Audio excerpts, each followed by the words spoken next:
This is Damian from Guitar World. I'm here at Guitar World's secret lair in New York City to play a few of the riffs that I like and that meant a lot to me as I was a youngin' when I was learning guitar, and the things that have brought me to this magical spot in this room, this stool and this couch. So anyway, I was a wee one in '83 when Stevie Ray Vaughan first appeared, and the album that came out that year by Stevie was called Texas Flood. So I didn't have YouTube or anything, so I gravitated to the easiest thing on the album, which I always thought was Mary Had a Little Lamb, which goes a little something like this.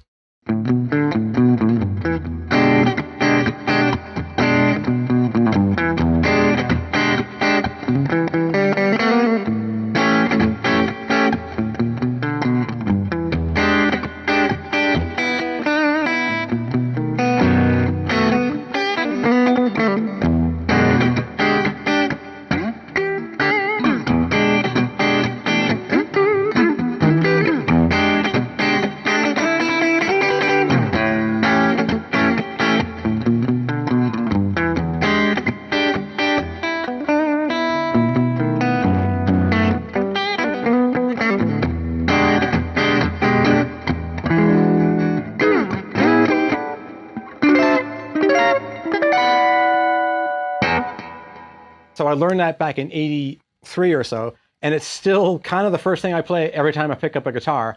I don't know, it's fun to play.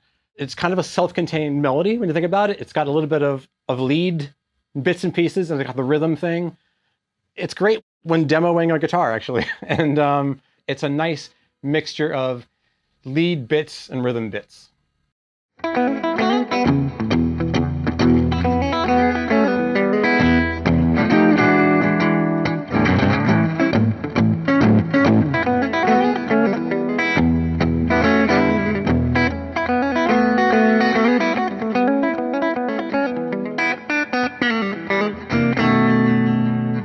If you're familiar with either of the songs I played, you'll know that I'm not playing them like the record. And the reason is I've been playing them for years and years and years, and they just developed into their own things over the decades. And I don't even know how to do it like the records anymore. I don't even attempt to do it. Eric Gales was here a few months ago, and he said, why do it like the record? It's already been done. Always add your own stuff to it. So that's what I do. However, that tends to work mostly for blues and jazz and country, those really like rootsy American types of music. But I find that if you're in a cover band, or if you're going to see a cover band, you want to hear the riffs. You don't want to hear some guy's interpretation of the riffs.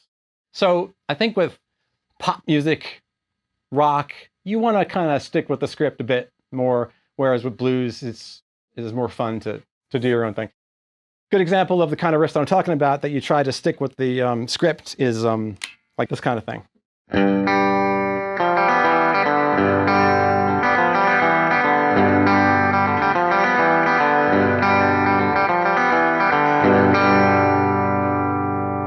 Last Train to Clarksville by the Monkees.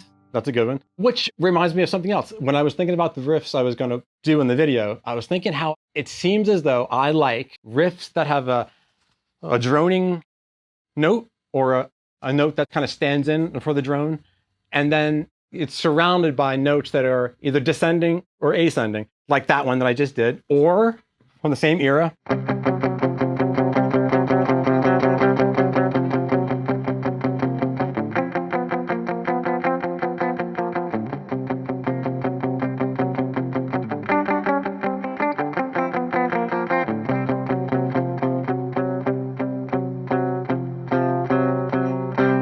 Batman. Or let's see, what else? How about this one?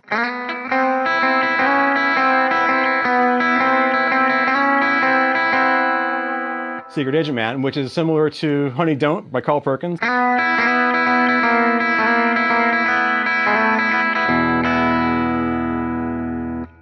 Or this one by Cream.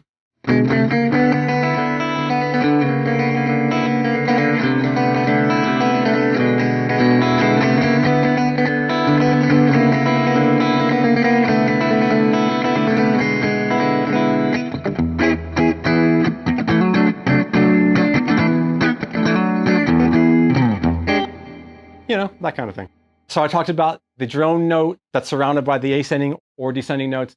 The note that stays the same is called the pedal point. Just a few more of the pedal point things.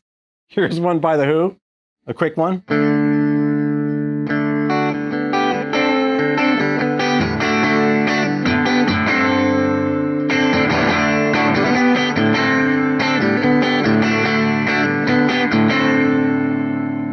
I love playing that song. And that kind of reminds me a bit of Dear Prudence. I know my picking isn't right. I just want to play the notes. I don't care about the picking right now, at this moment. Just leave me alone. So.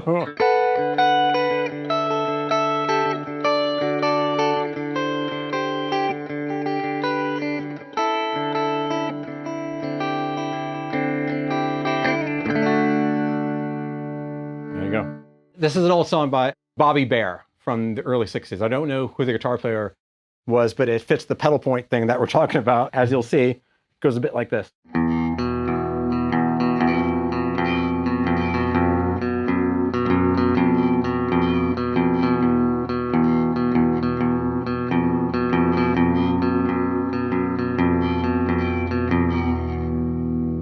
Okay, the tuning wasn't perfect, but you get the idea. So now I'm going to magically go back to normal tuning. So this next one, wow, gets us into the 90s. Imagine that. And it's by Paul Weller, and it's a song called Sunflower.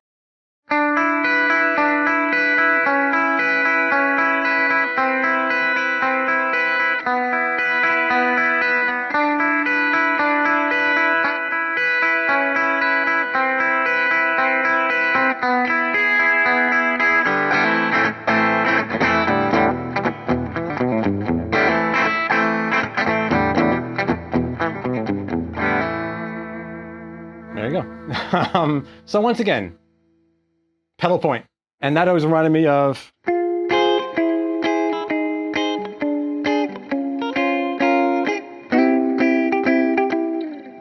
which gets us into the world of the Beatles.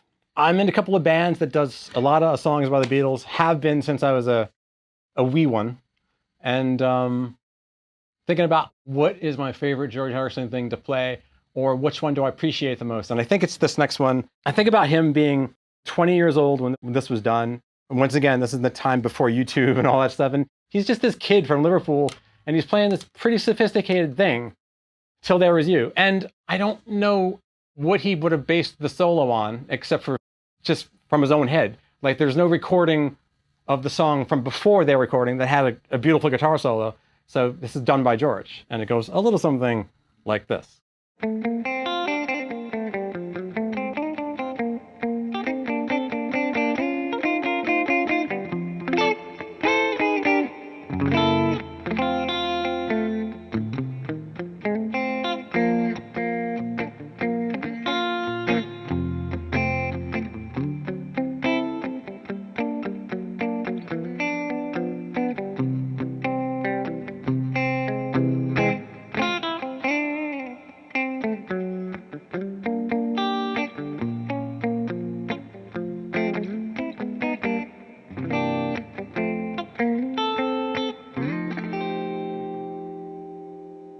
And sticking with the Beatles thing for a little while, Something by the Beatles from the Abbey Road album.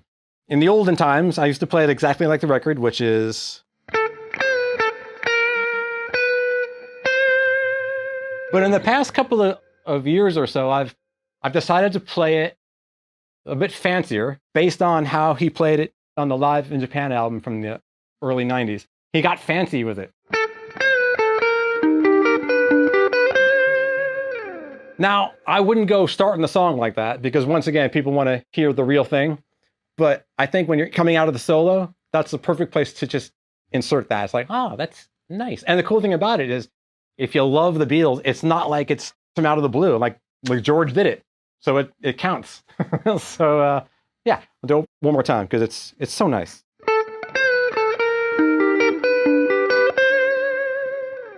Sticking with the Beatles, let's go into Paul McCartney land. Here's one that I love from late 1973. And the hits just keep on coming.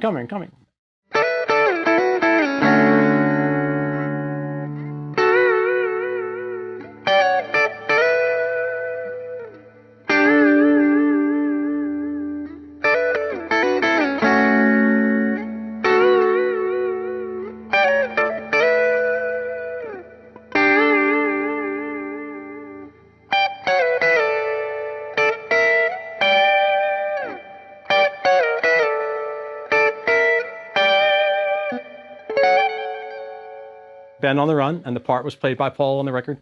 You might notice I'm doing this business. That's a B bender, which you can see right here. And there's a little bit of it right here. You can see it bending. I got this guitar in 2015. This is a Palir. They're made in Louisiana. 3 years later, I sent it out to Northern California to Gene Parsons from the Byrds to install this B bender. I love it. No, really, I have like 4 B benders. I love it. They're little secret weapons. They're handy and dandy. But I guess the cool thing about that is it's a segue to bring me into B bender territory. The guitar player that came into the Byrds in the later versions of the band, Clarence White. He's one of my favorites, and unfortunately he died back in 73. He was so young, but he was just amazing. He's been compared to Jimi Hendrix by Roger McGuinn. Just listen to some of the stuff that he did. Getting back into the way I don't do anything like the record. Here's sort of my version of a solo that he did in 1969 for a song on the Ballad of Easy Rider album. The song is called Tulsa County, County, County, County.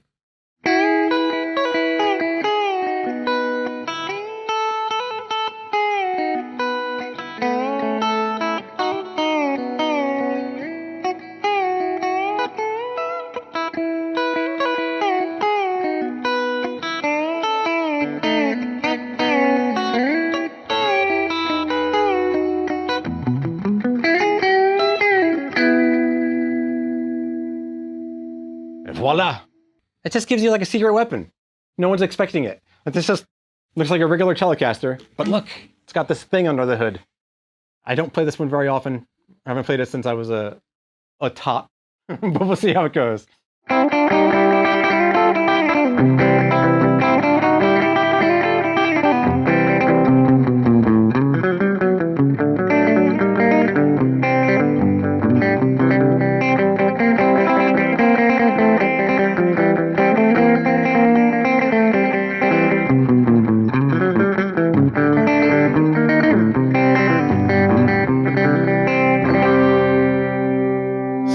That song is called Farewell Blues, and I will say my farewell. Thanks for watching.